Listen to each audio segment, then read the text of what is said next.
성경 말씀 창세기 14장 1절부터 16절 말씀입니다. 창세기 14장 1절부터 16절입니다. 한 절씩 교독하겠습니다. 당시에 시날 왕 아브레말과 엘라살 왕 아리옥과 엘람 왕 그돌라 오멜과 고인 왕 디달이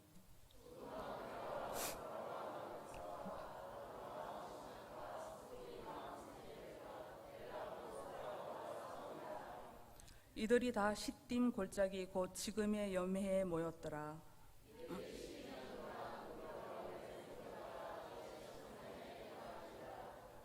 제14년에 그돌라 오멜과 그와 함께한 왕들이 나와서 아스드롯 가루나임에서 러바 족속을, 함에서 수서 족속을, 사웨 가랴다임에서 엠 족속을 치고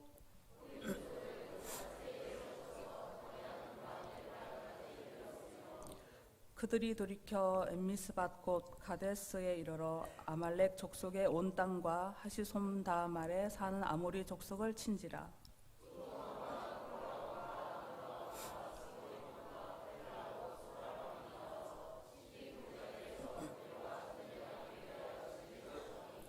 알람 왕 그돌라 오멜과 고인 왕 디달과 시날 왕 아므라멜과 엘라사 왕 아리옷 네 왕이 곧 그 다섯 왕과 맞으니라.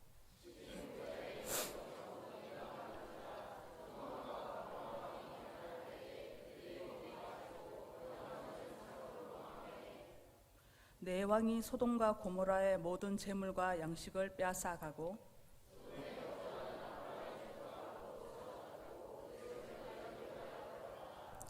도망한 자가 와서 히브리 사람 아브라함에게 알리니 그때의 아브라함이 아모리 족속 마므레의 상수리 숲을 근처에 거주하였더라.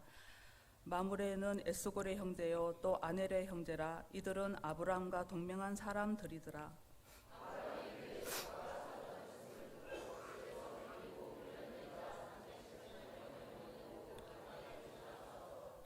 그와 그의 가신들이 나뉘어 밤에 그들을 쳐부수고 다메섹 왼편 호바까지 쫓아가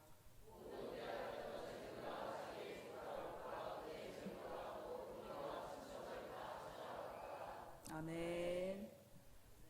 교회 소식은 주보 참고하시기 바랍니다. 이 시간 우리의 진정한 고엘 그리스도라는 제목으로 목사님 나오셔서 은혜의 말씀 전하시겠습니다.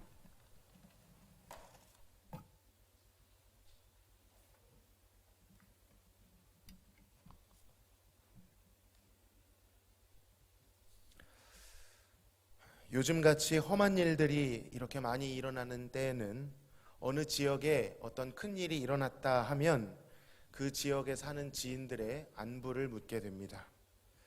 그 도시에 분명 사람도 많고 도시는 넓을 텐데 그래도 혹시 그 사람이 그 사람일까 하는 염려 때문에 걱정되고 염려되기 때문이죠.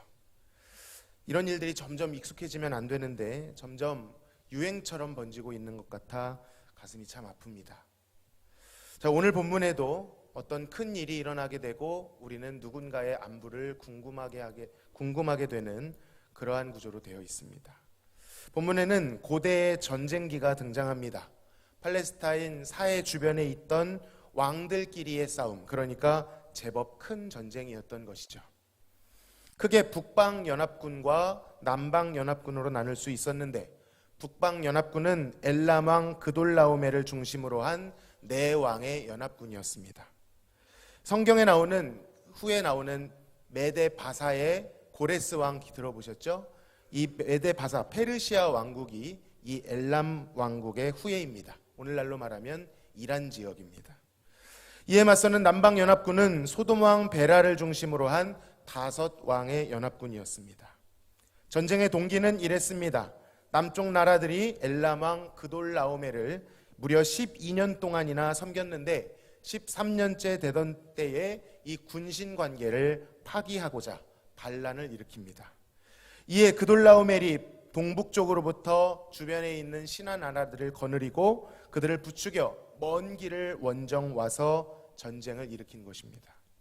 전쟁이 일어난 장소는 시딤 골짜기, 지금의 사해 근처입니다. 이곳에는 석탄과 석유가 나오는 역청 구덩이가 유난히 많았다고 합니다. 발을 디디면 잘 뺄 수 없는 그런 구덩이였던 것이죠. 긴 원정을 떠나왔음에도 불구하고 전쟁의 승기는 북방연합군에게 기울어졌습니다. 수세에 몰린 남방 왕들은 후퇴 중에 이 꾸덕꾸덕한 역청 구덩이에 빠져 큰 피해를 보고 있는 것이죠. 나머지는 뿔뿔이 산으로 흩어지게 됩니다. 자, 이 전쟁 이야기에 대해서 우리가 이 창세기의 맥락 중에 관심을 갖게 되는 이유는 본문의 누군가가 이 전쟁에 연루되었기 때문입니다. 창세기를 쭉 따라가다 보면 직전 본문 13장에서 하나님의 부르심을 받은 아브람, 그의 식솔들, 그리고 그와 더불어 함께 갔던 롯이라고 하는 그의 조카가 등장하는 것을 볼 수 있습니다. 그들은 우여곡절이 있었지만 잠시 기근으로 인해 약속의 땅을 이탈하는 그러한 위기가 있었지만 다시 네게브를 거쳐 베델과 아이 사이, 그러니까 아브라함이 하나님 앞에 단을 쌓았던 약속의 땅에 이르게 됩니다. 당시 아브라함은 가축과 재산이 매우 많았습니다. 그의 조카 롯도 역시 가축과 재산이 많았습니다. 이 두 거부가 동행을 하게 되자 슬슬 문제가 생기기 시작합니다. 그들은 유목민이었던 고로 가축의 풀을 뜯겨야만 살 수 있는 자들이었습니다. 그런데 가축이 많다 보니 무엇이 감당을 못하는 것입니까? 초목이, 땅이 감당을 못하는 것입니다. 먹을 풀은 제한되어 있고 가축은 많다 보니 아브람과 롯의 일꾼들이 이 일로 경쟁하게 되고 서로 이득을 차지하기 위해서 분쟁이 일어나게 됩니다. 이에 아브람은 롯을 불러 이렇게 제안합니다. 우리는 한 친족이나 나나 너나 내 목자나 내 목자나 서로 다투게 하지 말자. 내 앞에 온 땅이 있지 아니하냐? 나를 떠나가라. 내가 좌하면 나는 우하고 네가 우하면 나는 좌하리라. 여러분, 원래 협상이라고 하는 것은 5대 5라거나 6대 4, 7대 3 이런 식으로 배분하기 마련이고 이를 정하는 데 있어 득과 실을 치밀하게 분석해야만 합니다. 그런데 여기에서 아브라함이 보이고 있는 이 협상의 태도는 마치 협상의 승리를 포기한 것처럼 보입니다. 마땅히 선택할 수 있는 그 연배로 보나 위치로 보나 마땅히 누릴 수 있는 우선권을 포기하고 있는 것이죠. 조카 롯은 이런 삼촌의 제안을 사양할 법도 한데 그것을 덥석 물어 선택권을 가져오게 됩니다. 그가 보기에 요단 지역 소알은 온 땅에 물이 넉넉하였고 마치 풍요의 땅 애굽을 떠올리게 할 만큼 아주 매력적인 땅으로 보였던 것 같습니다. 그가 보기에 좋아 보였던 이 소돔 땅을 롯은 선택하게 되고 즉각 떠나게 됩니다. 바로 롯이 선택한 이 소돔 땅에서 전쟁이 발발한 것이죠.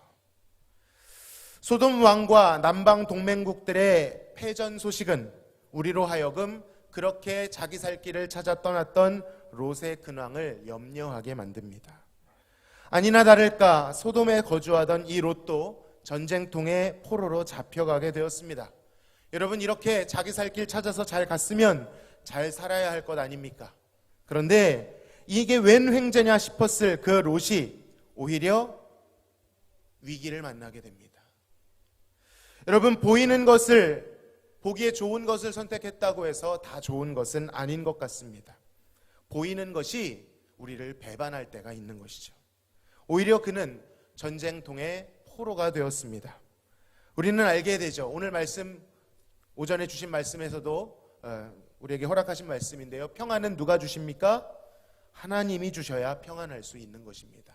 유리하다고 해서, 보기에 좋다고 해서 그것을 취한다고 우리에게 평안이 찾아오는 것이 아닌 것이죠.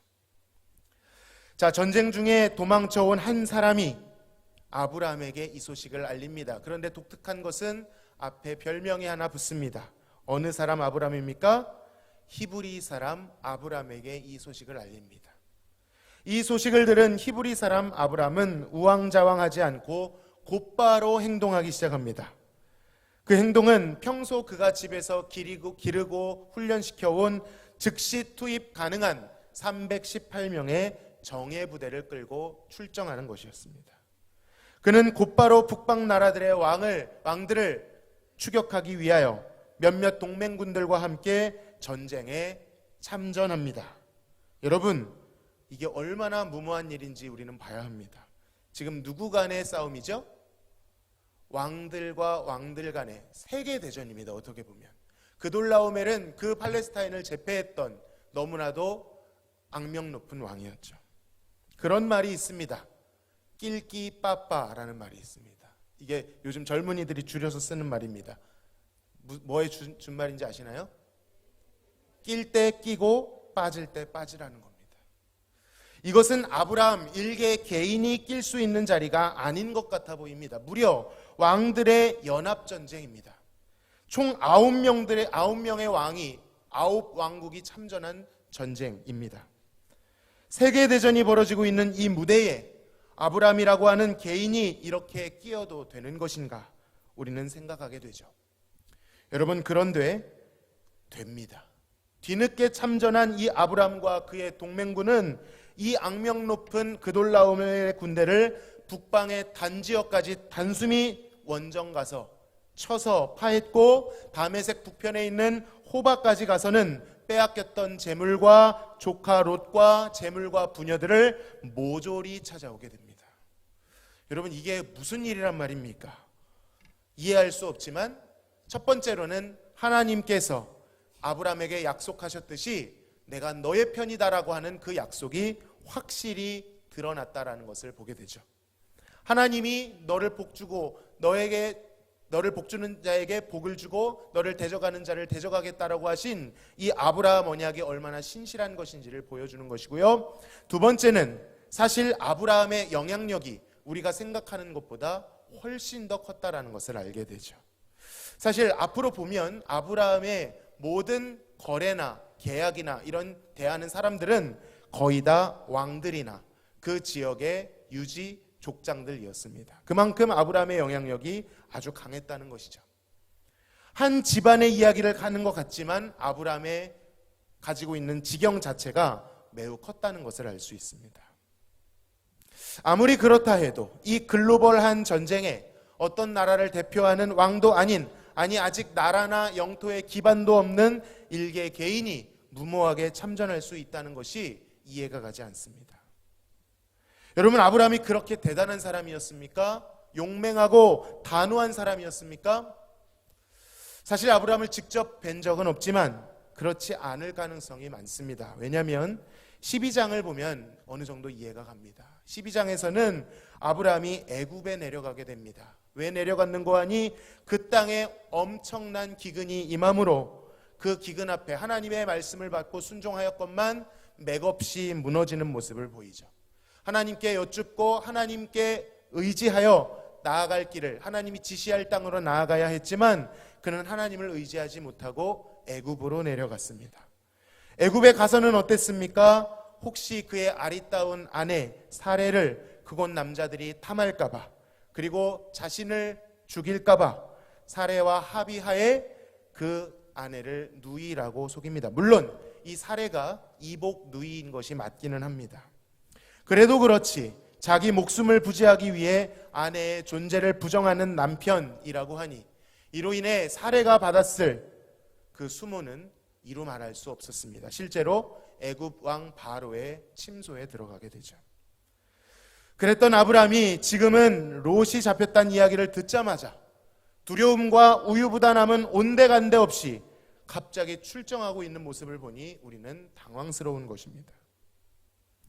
인간적으로 말하자면 아내분들은 이런 스타일을 별로 좋아하지 않을 것 같습니다.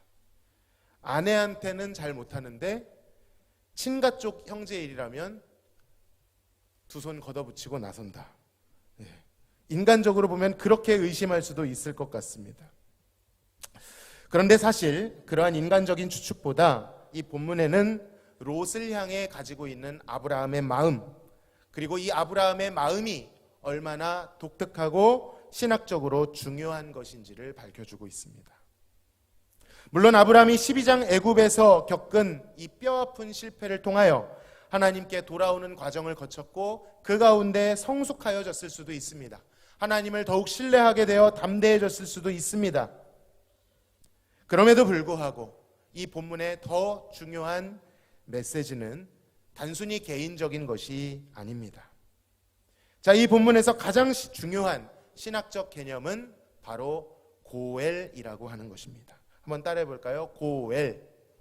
네. 본문에는 굳이 아브라함의 별명이 하나 등장합니다. 그것은 강을 건너온 자라는 뜻의 히브리 사람이라는 말입니다.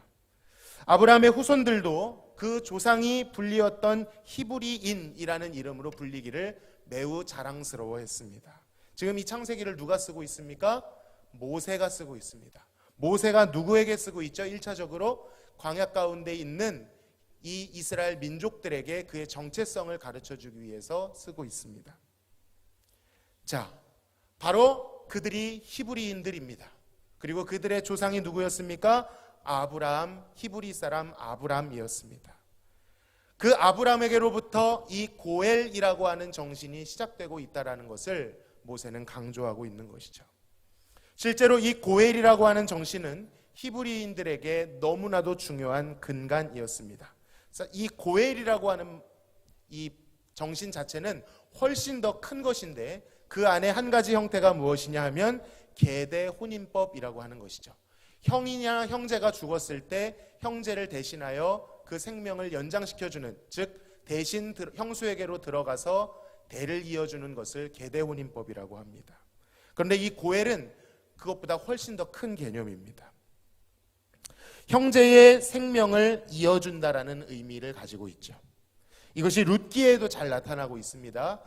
창세기 유다가 나오는 장면에서도 예수님의 족보에 아주 관련이 많은 인물들은 꼭 이 고엘과 엮여 있습니다. 고엘이 강조되고 있는 것을 보게 되죠. 자, 아브라함이 왜 롯이 처한 곤경을 보고 자신의 안위는 생각하지도 않고 전장으로 뛰쳐나갈 수 있었을까요? 바로 그것은 아브라함이 롯의 고엘이었기 때문입니다. 아브라함은 그의 하나 남은 친족인 롯을 위하여 기꺼이 목숨을 걸고 나아갑니다. 형제를 위하여 목숨을 버리는 것, 이것이 고엘 정신입니다. 여러분, 솔직히 롯이라고 하는 인물이 그다지 긍정적으로 보이지는 않습니다. 그는 보이는 것을 따라갔으며 그렇게 정착했던 소돔에서조차도 오히려 소돔의 문화에 함몰되어 실망감을 주는 인물이죠.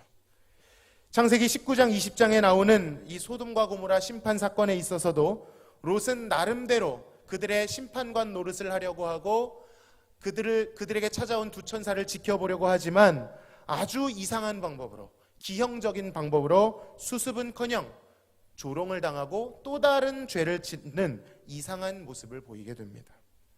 소돔의 심판이 임박했을 때 그가 보이는 어물쩡어물쩡대는 그 모습은 정말로 답답하고 얄밉기까지 합니다.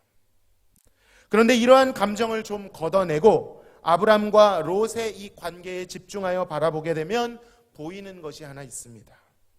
그것은 항상 롯은 아브람으로 인하여 생존케 된다라는 사실입니다. 롯은 아브람의 혜택을 받는 사람으로 그려집니다. 그들이 갈라설 때도 아브람은 그에게 우선권을 먼저 주므로 선택하게 했습니다. 선대한 것이죠. 오늘 본문에 나오는 이 전쟁 기사에서도 아브라함의 목숨을 아끼지 않는 헌신으로 말미암아 롯이 살게 되었습니다. 그뿐입니까? 소돔의 죄악이 임계치를 넘어서 심판을 당하게 되었을 때에도 심판하시려는 하나님 앞에 아브라함이 막아서고 의인을 악인과 함께 멸하심이 가하십니까? 라고 청원 기도를 하게 됩니다. 그 청원 기도로 이 심판통에 롯은 죽지 않게 되었습니다. 왜 아브라함은 유독 롯에게 있어 진심일 걸까요? 왜 모든 것을 다 내어주는 것처럼 보일까요? 다시 말씀드리지만 아브라함이 롯의 고엘이기 때문입니다. 롯을 위해 기꺼이 목숨을 버릴 수 있습니다. 롯을 향한 이 아브라함의 행동에는 조건이 붙지 않습니다. 참으로 독특하고 이상한 관계이죠. 여러분, 이 아브람과 롯의 관계, 이 고엘이라고 하는 것을 통하여 우리는 어떤 교훈을 얻을 수 있을까요? 신약에 살고 있는 우리들도 고엘을 자처한 한 형제를 만나게 됩니다. 히브리서 2장 11절 12절을 같이 한번 읽어보겠습니다. 시작.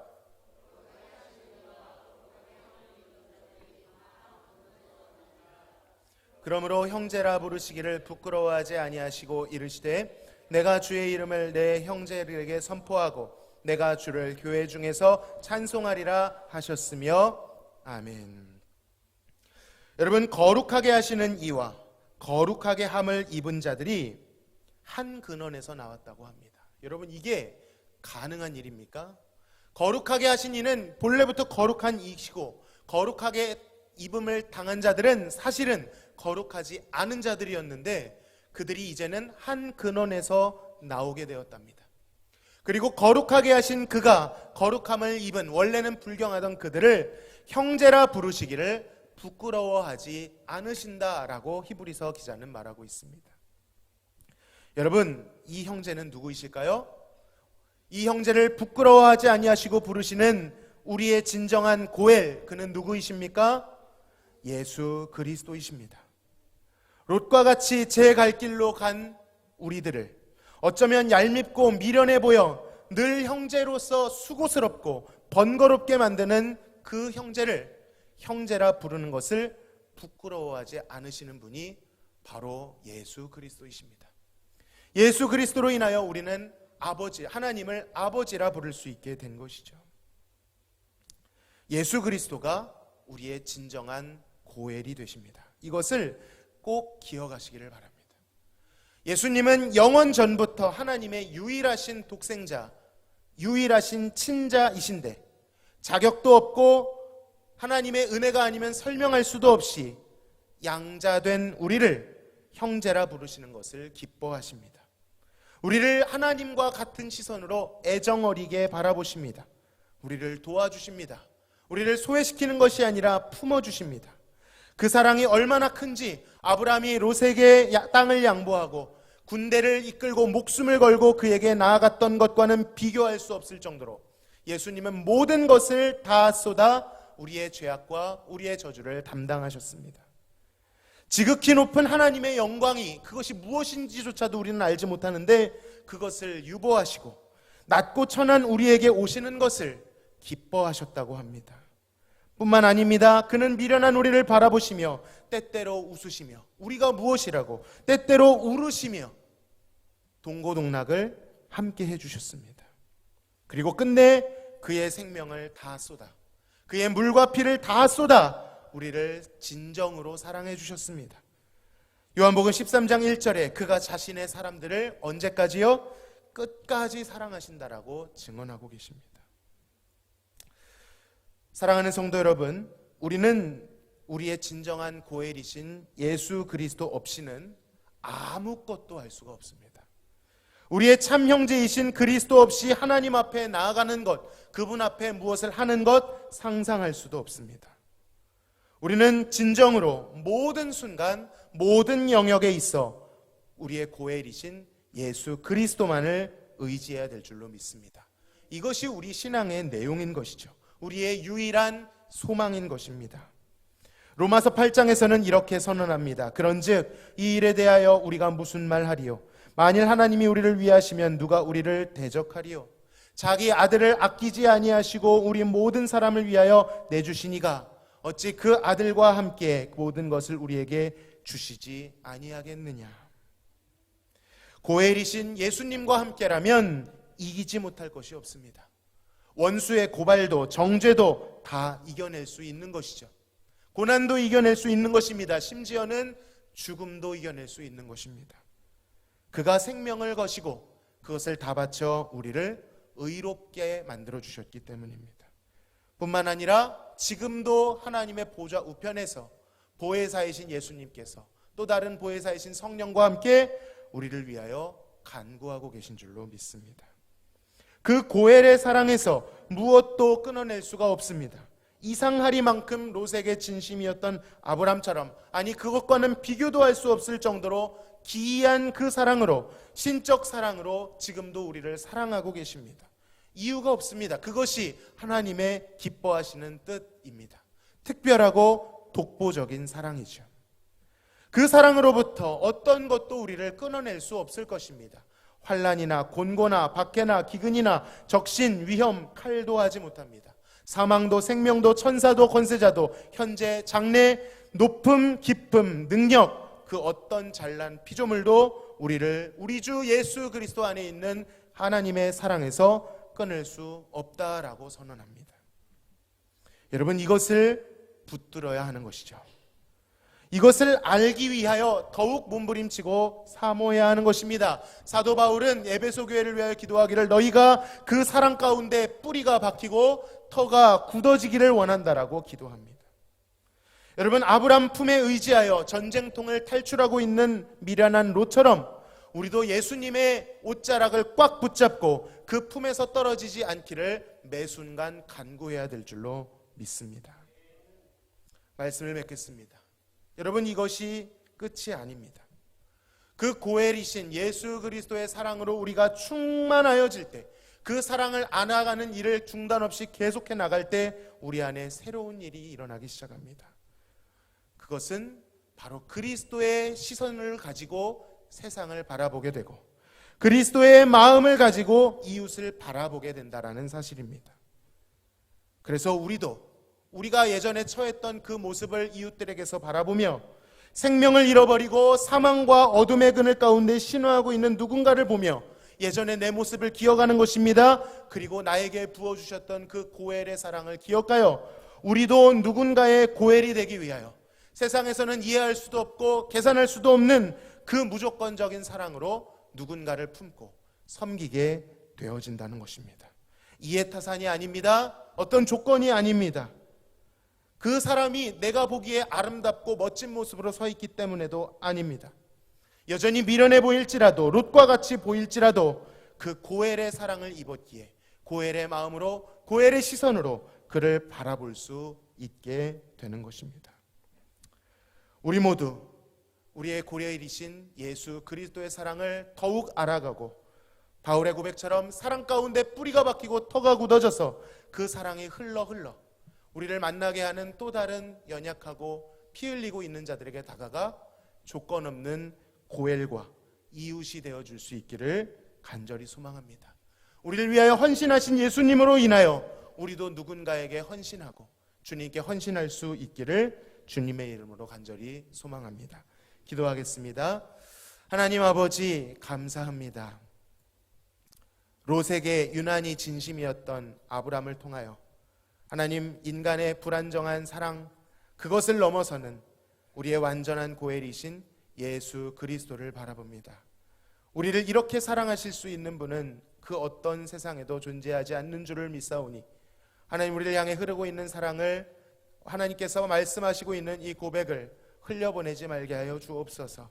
마음속에 새기게 하시고 뿌리가 박히고 터가 굳어져서 그 그리스도의 사랑의 풍성함을 날마다 누리게 하여 주옵소서. 그리고 그것이 고여있는 것이 아니라 흐르고 흘러 또 다른 흑암 가운데 허덕이고 있는 자들, 또 다른 전쟁통에 잡혀간 자들을 기억하며 고엘에게 받은 그 사랑을 누군가의 또한 고엘이 되어 흘려보낼 수 있도록 역사하여 주옵소서. 그 헌신으로 말미암아 우리도 헌신할 수 있도록 도와주시옵소서. 예수님의 이름으로 기도하옵나이다. 아멘.